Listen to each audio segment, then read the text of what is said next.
Thank you. Thank you, Mark, for that generous but somewhat embarrassing introduction. President Kornbluth, trustees and faculty, students and families, alumni, and members of this remarkable community of scholars and solvers. It's a special honor to be with you today. Graduates, I once sat where you now sit, brimming with excitement and the sense of accomplishment that comes with a hard-won MIT diploma. Congratulations to all of you.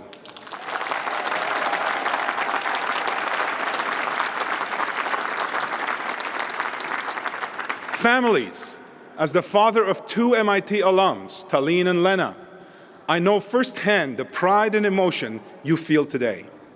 Faculty members, as a senior lecturer here for 16 years, I saw up close how well you prepare these graduates for what lies ahead. And fellow trustees, it is a great privilege to serve alongside you. I spent my childhood in Beirut, Lebanon. 3 generations of my proud Armenian family shared an apartment on the 9th floor of our building. The window in the bedroom I shared with my great aunt looked out over the red-tiled roofs of Roman, Ottoman, and Byzantine buildings, and beyond to the Mediterranean Sea. When civil war erupted in 1975 and the government imposed strict curfews, the state broadcaster often shifted from airing 3 hours of TV a day to offering round-the-clock programming of mostly American television shows, a diversion for my brothers and me when we were forced to stay inside. One show in particular had me captivated. Just hearing the theme song would set my heart racing. Perhaps you know it too.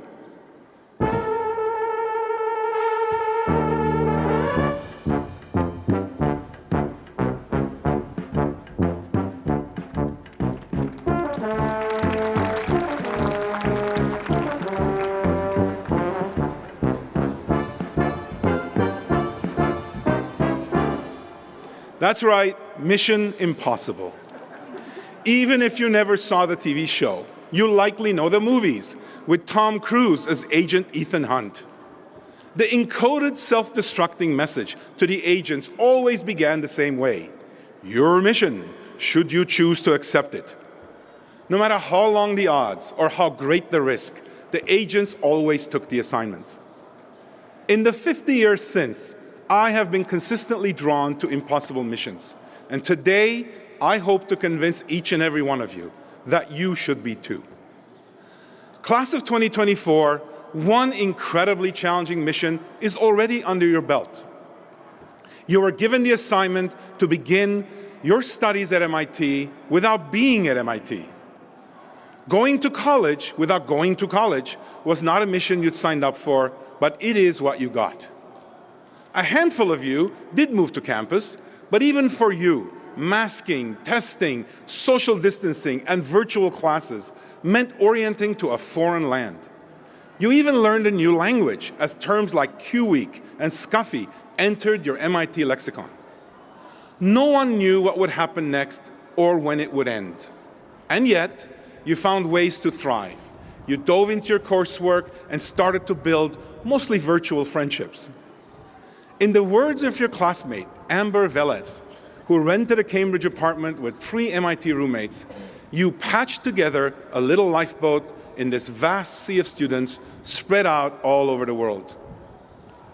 Earlier that year, just up the road in Kendall Square, my colleagues and I at Moderna had received another mission that seemed impossible. Develop a safe and effective vaccine that could save lives, restart the economy, and do so in less than a year. Oh, and while you're at it, get 1 billion doses manufactured, distribute them around the world, and get them into the arms of people. It was clear that if we accepted this challenge, it would take everything we had.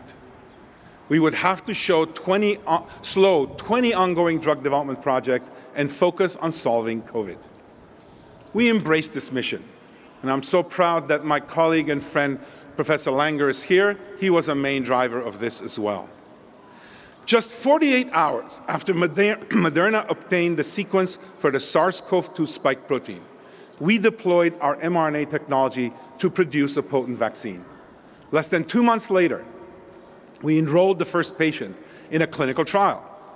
And on November 16th, the vaccine was determined to be 94.5% effective against COVID-19. By some estimates, Moderna's vaccine saved over 2 million lives during the pandemic.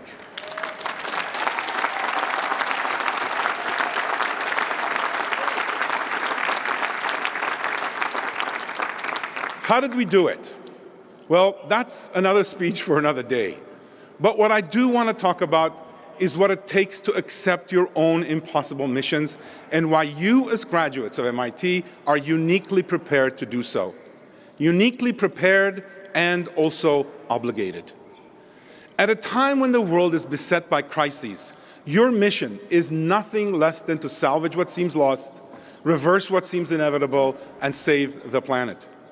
And just like the agents in the movies, you need to accept the mission even if it seems impossible. I know the odds don't appear to be in your favor, but this age of poly-crisis is also a moment of poly-opportunity, fueled by artificial intelligence, machine learning, quantum computing, and other modern technologies that are changing the world faster than people believe is possible. Now you are uniquely equipped to turn science fiction into science reality. With the right mindsets, Mission Impossible can become Mission Improbable as you overcome obstacles and seemingly long odds by imagining and innovating your way to novel solutions. So how do you go about doing that? How do you become the agents the world needs you to be starting from today? Well, you already have a head start, quite a significant one. You graduate today from MIT, and that says volumes about your knowledge, talent, vision, passion, and perseverance, all essential attributes of the elite 21st century agent. Oh, and I forgot to mention our relaxed, uncompetitive nature, our outstanding social skills, and the overall coolness that characterizes each and every MIT grad. But more seriously, you are trained in science, mathematics, engineering, and technology, fields that when properly harnessed and supported can be deployed against almost any seemingly impossible challenge. You may not realize it yet, but your MIT education has given you a superpower, like X-ray vision, that lets you see through the illusion of impossibility and surface the blueprints for solutions. And as of today, you even have a secret decoder ring, better known as the brass rat. MIT's history underscores these special powers. The telephone, digital circuits, radar, email, internet, the Human Genome Project, controlled drug delivery, magnetic confinement fusion energy, artificial intelligence, and all that is enabling. These and many more breakthroughs emerged from the work of extraordinary change agents tied to MIT. Now let me ask you a question. Aside from MIT, what do such agents have in common? What equips them to accomplish seemingly impossible missions? I'd argue they do three things that make leaps possible. They imagine, they innovate, and they immigrate. And now it's your turn. Start by unleashing your imagination. People often see imagination as the exclusive province of the arts, of movie making, of literature, painting. I think that's nonsense. Imagination, to my mind, is the foundational building block of breakthrough science. I'm not making an argument against reason, let alone at MIT. Reason has a role to play, but in accomplishing impossible missions, it's the servant, not the master. You can't expect reasoning to do the work of imagination. At its best, scientific research is a profoundly creative endeavor. You have mastered proofs, problem sets, and design projects, but in the words of mathematician and author Lewis Carroll, imagination is the only weapon in the war with reality. To the great Irish writer George Bernard Shaw, its role is even more fundamental. As he put it, imagination is the beginning of creation. You imagine what you desire, you will what you imagine, and at last you create what you will. It is also your turn to innovate. Think of innovation as imagination in action. Or perhaps mens in manus, or mind in hand. But I hear that line's already taken. MIT did not prepare you to shy away from the unknown, quite the contrary. You are now prepared to leap for the stars, sometimes quite literally. Just ask the more than 40 NASA astronauts with MIT degrees. Leaps often involve unreasonable or even seemingly crazy ideas. Ordinary innovations are often judged by how reasonable the idea is and an extension of what already exists, and how reasonable the person proposing it is. But ask yourself one central question. Why do we expect extraordinary results from reasonable people doing reasonable things? As you've probably guessed by now, I'm utterly unreasonable and an eternal optimist. As a lifelong entrepreneur and innovator, I have to be. But I've always practiced a special kind of optimism. I call it paranoid optimism. This means toggling back and forth between extreme optimism and deep-seated doubt. The kind of paranoid optimism needed to make scientific or technological leaps often starts with an act of faith. By that I mean belief without facts, the very definition of faith. Now, I know faith is generally associated with religion, but interestingly, in my experience, pioneering science also starts with faith. You take leaps of faith, and then you do experiments, and on rare occasions, the experiments work, converting your leap of faith into scientific reality. What a thrill when that happens. On your innovation journey, beyond optimism and faith, you will also need the courage of your convictions. Make no mistake, you leave MIT as special agents in demand. As you consider your many options, I urge you to think hard about what legacy you want to leave, and to do this periodically throughout your life. Not every mission you are qualified for is a mission worth accepting. You are far more than technologists. You are moral actors. The choice to maximize solely for profits and power will in the end leave you hollow. To forget this is to fail the world and ultimately to fail yourself. I know many of you here, and some in the class of 2024, not with us here today, are deeply troubled by the conflicts and tragedies we are witnessing. As an Armenian descended from genocide survivors and co-founder of the Aurora Humanitarian Initiative, I feel deeply the wounds of these conflicts. I wish I had answers for all of us, but of course I don't. But I do know this: having conviction should not be confused with having all the answers. Over my many years engaged in entrepreneurship and humanitarian philanthropy, I have learned that there's enormous benefit in questioning what you think you know, listening to people who think differently, and seeking common ground. As you grapple with today's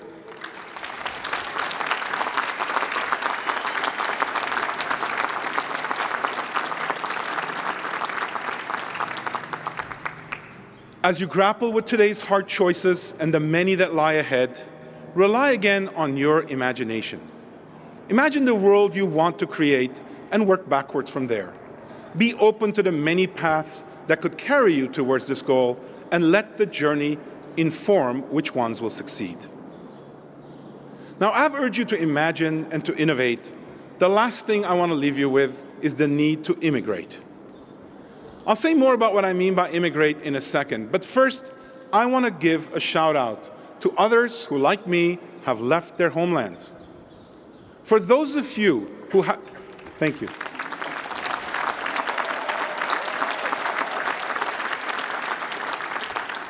For those of you who have emigrated here from far away, or whose parents did, or whose grandparents did, please stand.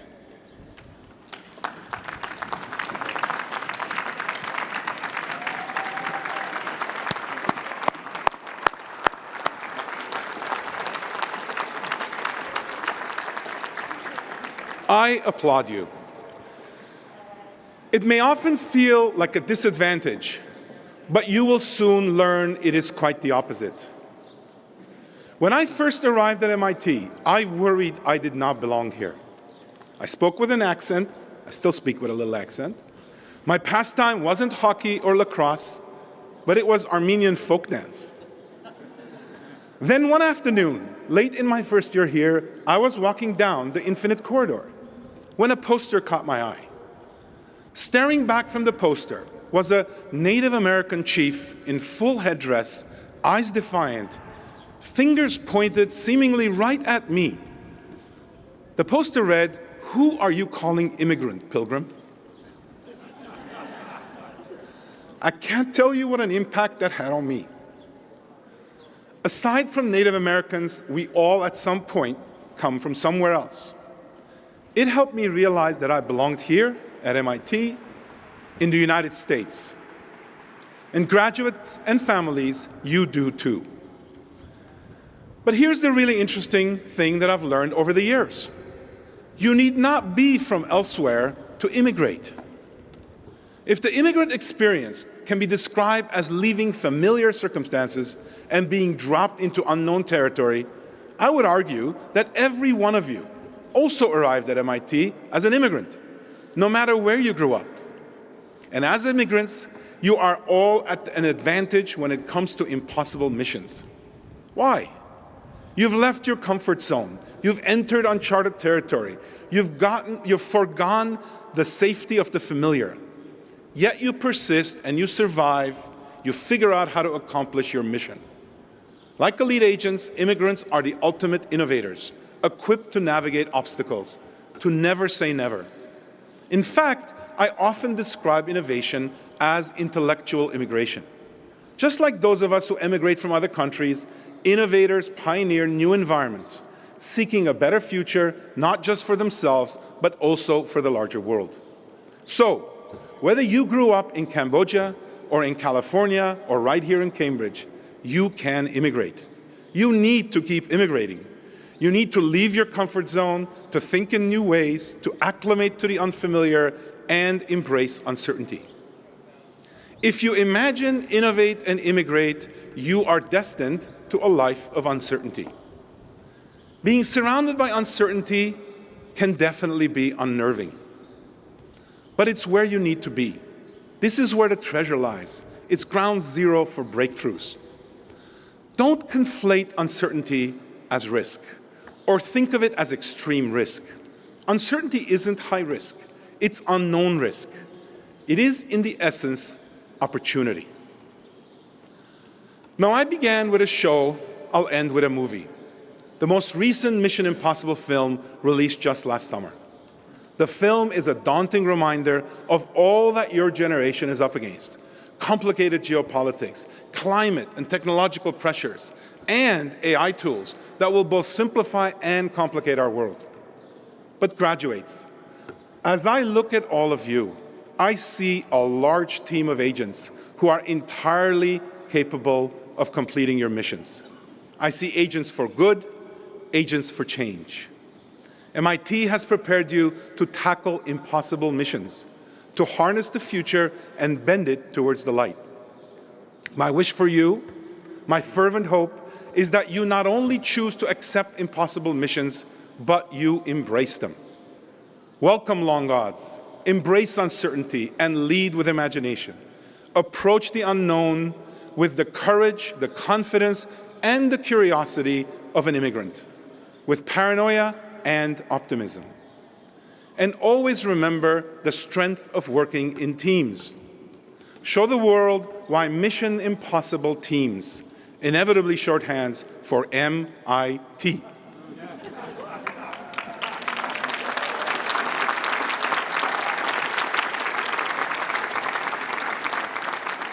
Graduates, set forth on your impossible missions, accept them, embrace them.